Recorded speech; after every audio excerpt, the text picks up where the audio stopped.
Hi, this is Angel Jones. I love great conversations where life's journey is communicated not only through words, but tones and emotions. Explosive expressions that allow you to feel what they felt and learned.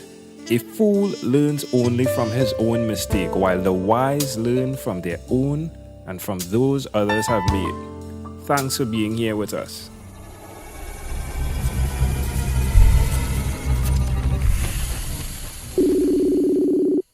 Good morning, Jamea Zuberi. How are you going on this wonderful, beautiful morning? I'm going quite well, sitting watching the bright sky in Toronto, Canada with the cold breeze. Ooh. So tell us, which of your talents is responsible for us meeting, Jamea? Well, I'm not sure if you call it a talent or a gift, but my love and passion for the carnival arts and culture. Interesting. You said carnival. Are we talking about Trinidad type carnival? Yes, we are. Are you originally For from me, Trinidad? yes, I was born in Trinidad and Tobago, Whoop in, whoop. in Gonzales. Oh, really? Yes. That's amazing. How long have you moved? I will soon be the golden age of 50, Okay. and I left Trinidad when I was 11 years old. Wow, that is 39 years. Wow. Yes. Wow. Wow. Do you come back often? I try to come back at least once a year for Carnival. Okay. Okay. It's amazing to connect The with you, last time I was Jamea. there was this Carnival gone. All right. And I hope to be there in 2017. Well, I hear the piece of Trinidadian accent just now there. All right. So, Jamea, who did you learn the skill from? Or the gift of preparing what? Or in fact, yes. Well, let's go back and give a bit of a history of what Carnival is. You could do that for our listeners. Well, Carnival is really a celebration of freedom, a freedom to express our culture, who we are, in the splendor of color, masquerading, steel pan, and there are a number of other carnival arts that are in the most recent time trying to be rejuvenated, like uh, stick fighting, calypso singing, and well, that calypso is involved in the music of carnival as well. So carnival is really a triptych of mass, calypso, and steel pan. But I like to look at it as carnival arts because it's a whole plethora of arts that we haven't explored as much as we can, and that's why I call it just carnival arts. Hmm. Carnival is amazing. It is absolutely amazing. So, who did you learn the skills necessary to communicate and to not just communicate, but to actually be a part of what entails in Carnival? Well, I'm third generation carnival arts participant. My mother is a costume designer and she sews costumes, right? Or she used to. And my grandmother did the same. My grandmother made masks for Sally or Saldana. Right. Then my mother made masks for Louis Saldana here in Toronto, his son. And I got involved through steel pan. And I play steel pan here in Toronto because my dad is a steel panist. And he plays with the Syncopators, or he used to play with the Syncopators, which is a band way back in the 50s. So being surrounded with steel pan and mass in my home on a daily basis, one day, it was when I was in university, I think my first year university, after hearing the pan in my head for all of my life, at the age of 19, about 19, 20, I decided to walk into a pan yard. Wow. And it's history from there because I started at York University and there was this band called the York Tones. And then I went on to join several community bands. And what I realized was it's not just an art of playing pan and learning music. It was also belonging to a community and having a strong sense of community through this cultural preservation. Then I started on children's steel band in a community called Jane and Finch here, and we're called the Toronto Children North Star Steel Orchestra. because we're in the north part of the city. But also, I recognize that the first band to win Panorama in Trinidad and Tobago were North Stars. Wow. So, and then you also have the whole story of following the North Star to freedom. For all those reasons, we call the band North Star. We have children who participate from 4 years up to 21 years of age. Interesting. Amazing. So you definitely still play the steel band.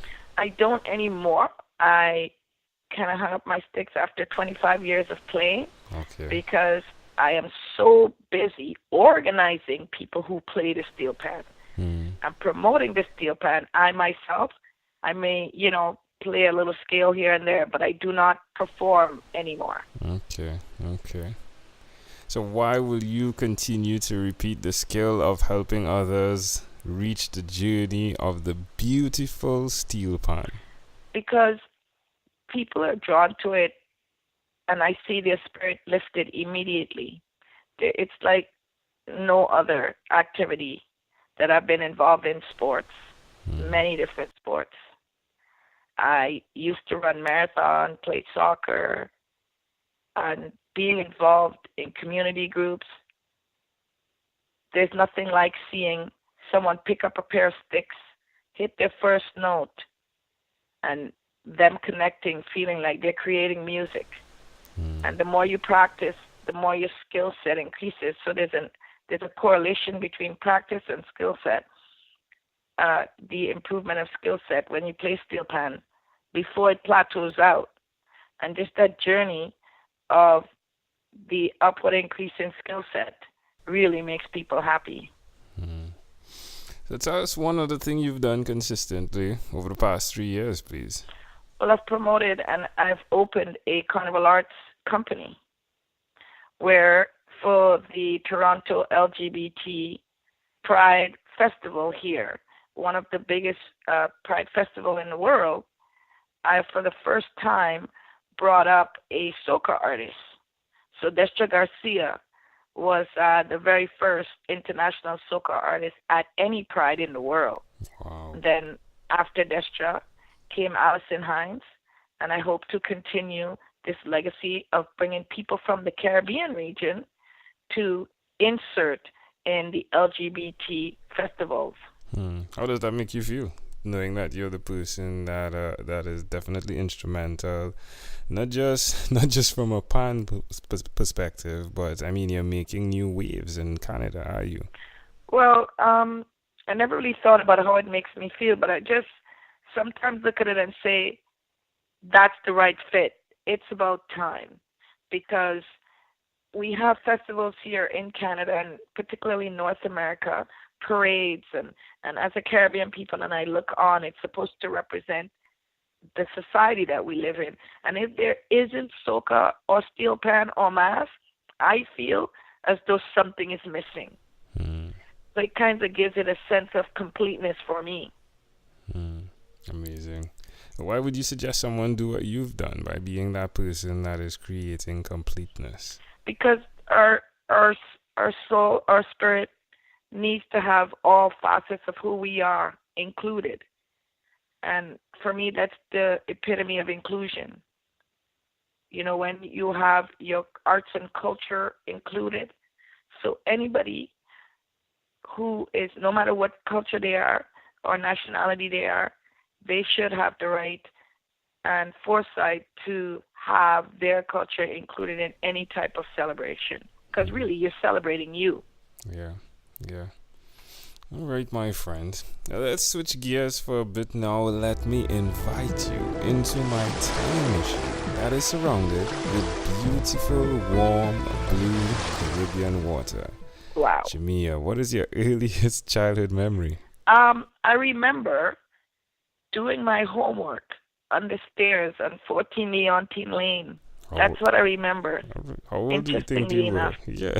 How old do you think you were? I think I was 2. I think I was 2, and I went to there's a teacher named Miss Moore, and I know she's since passed, and I couldn't even tell you which street the school was in, but I definitely started school earlier than the average person because apparently my mom went to drop off my sister and I was crying to go to school. So the teacher said, Miss Moore said, leave her. And that's my first childhood memory, going to school. Wow. And of course, I'm a teacher now, so wow. Here we go. All connected, right? Why Right. do you think it's so clear, that particular memory? I mean, you went from tears to joy. Pretty much that's probably why it's clear, but I haven't forgotten the joy of actually learning something new, discovering something new, anything new. And school is the place that most of that happened for me. Amazing. And if we fast forward to when you were 12, what was your favorite song? When I was 12, I can't remember. I really can't. It's okay. You're not the first. That was the year after we came to Canada. Okay. Came when I was 11. Okay. So I don't really know, but I wasn't necessarily a person who listened to music because my sister and I shared a room and she listened to music. She listened to all the hits of Diana Ross and Michael Jackson, and Yeah. And I don't think I ever got a chance to get on the radio, so. All right. You're not the first. I do not think you'll be the last. We have arrived at our destination, and before we get off of this time machine, there's a small declaration form, so it's yes or no. Okay. Jamea, have you chosen someone to pass on your skills to? Yes. Are you married? No. Do you have children? No. Do you believe in God? Yes. Do you have an inner circle of friends? Yes. Do you watch TV for more than 3 hours a day? No. Or about 3 hours a week? Yes. What about screen time, the phone and or the computer? Is it more than 8 hours a day or less than 8 hours a day? Less. This was such fun, my friend. Before you leave, is there anything you'd like to share with our amazing audience? I just want to say, hold on to your passion and joy and spread it like a virus because it makes the world a better place. And I thank you so much for inviting me to have this interview. It was a great pleasure to have this conversation, Jamea. Jamea Zuberi, thank you for being on 12-Minute Convos with Angel Jones. Have a great day, Angel. Amazing audience.